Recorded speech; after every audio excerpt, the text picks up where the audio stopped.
As young adults, we are always stumbling upon the question, what am I going to do with my life? What is God's will for me? When Mary was asked to bear God's Son, she did not respond with a hesitant yes, but with a resounding, "Here am I, the servant of the Lord. Let it be with me according to your word." We all long for the courage that Mary had to say yes, so strong and bold as she did. I not only admire her for her courage, but to stick with the will of God. She did not quit when the going got tough, when society looked at her as if she were a sinner. She remained faithful to the Lord God and carried out His will as intended for her.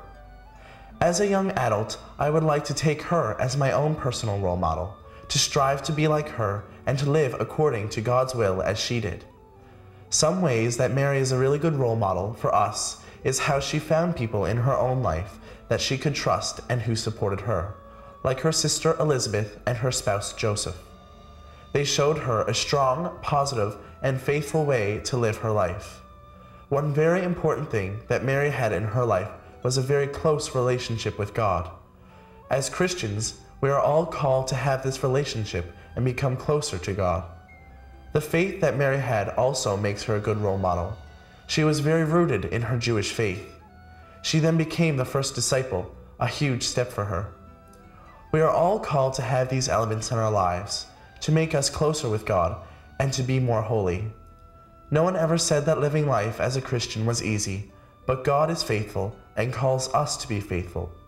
We can be faithful to God by thinking openly about our vocation, whether it is married life, single life, or even the priesthood. I know this by Mary's example.